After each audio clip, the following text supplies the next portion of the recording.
Have you switched from a GLP-1 medication like Mounjaro to Wegovy, Wegovy to Mounjaro, includes Zepbound and Ozempic? Now, is it working for you? Do you see any differences or side effects? This week, reports came out in the newspapers that say Wegovy sales in the United Kingdom jumped by 500 to 600% after the announcement by Eli Lilly that they were going to raise prices up to 170% more in the United Kingdom.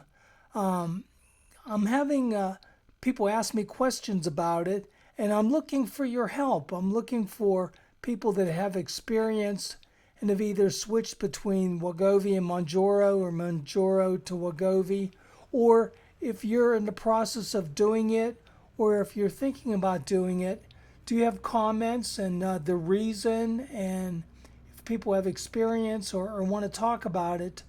If you could put comments in the feedback, it helps our community to know information about it, because a lot of people right now are switching and don't have a lot of information about it. So if you've switched one way or the other, if you could put comments in, or if you're just looking to switch or you're in the process of switching and you want to make comments about it. I think financially is a big reason. The financial burden is the main reason why a lot of people are switching. I take Mounjaro right now, and I probably will be also switching to Wegovy, if there's that big of a difference in price. Now, I've done some research, and I wanted to pass that along.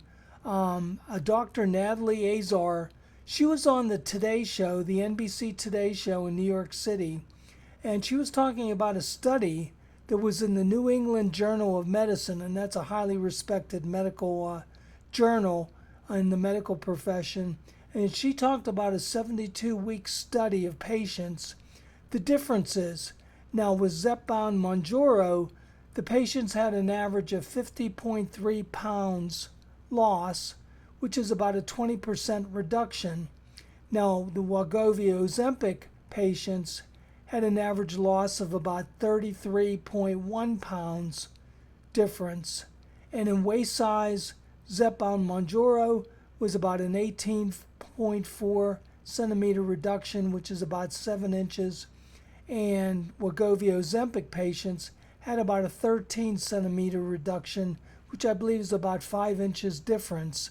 Now, if you have experience with it, we'd like to hear from you. More information that I found, I have some notes here. The difference is Mounjaro Zepbound, what it does is it mimics the GLP-1 hormone in the body. It slows the gastric emptying. It reduces appetite and cravings. It mimics also the GIP hormone that improves sugar and fat breakdown. Now with Wegovy Ozempic, which is Semaglutide, and the Mounjaro Zepbound is Tirzepatide, with Wegovy Ozempic, it also mimics the GLP-1 hormone, slows gastric emptying, which helps you feel full quicker, so you eat less. You're more satisfied after, eating a little, less than you normally would, and also reduces appetite. So those are the benefits. Now, if you've switched, from one to the other, we need your help. We need information. We're looking for it. A lot of people are making the switch, and if you can pass along information, we'd appreciate it. Like I say, I'm probably switching from Mounjaro to Wegovy myself because of the difference in the price. And they're both effective.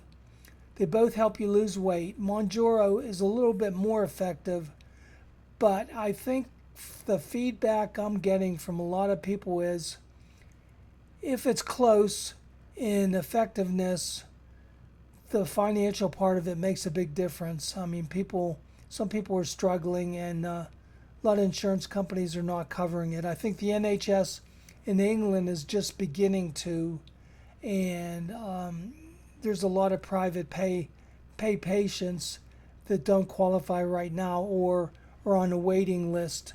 So I thank you for for watching and listening. If you have comments, if you would like to like and subscribe, I appreciate it. It helps get the message out there that we're here and we're trying to help our community and give information. Well, it's time for the weekly injection of Mounjaro. I'm going to inject Mounjaro, and what you do is you start out with clean hands, and you take a wipe and you wipe the end of the pen where the red dot is to make that sterile. Then you take your needle, which is enclosed, you pull the backing off, then you attach the needle to the pen.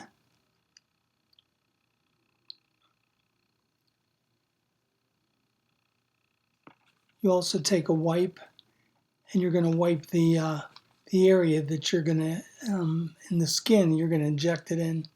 But first you take off the outer cap, which leaves the small needle, and it's a very, very small needle, which it's not bad. I'm not a needle person, so it's not bad at all. And what you do is you want to prime it. So you turn this to the first line,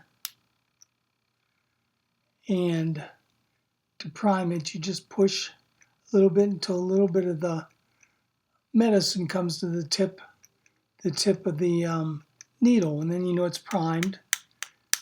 You want to tap the side and make sure there's no bubbles in there. Okay, you have it primed. Now you're going to wipe the area where you're going to inject it, and I usually do it in my stomach on one of the sides or areas around the stomach. So what you want to do is wipe with the alcohol, wipe the area where you're going to inject to make sure that it's clean. Then you take the pen and you turn it until you get to the number 1. It's about 60 clicks, I believe, till number 1 shows up in the window. I don't know if you can see that.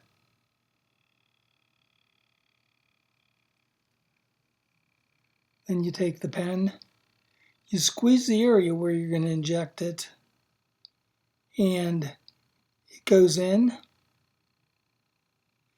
You push on the plunger. Then you count to 5. 1, 2, 3, 4, 5. Then you remove the needle. Put the cap on top.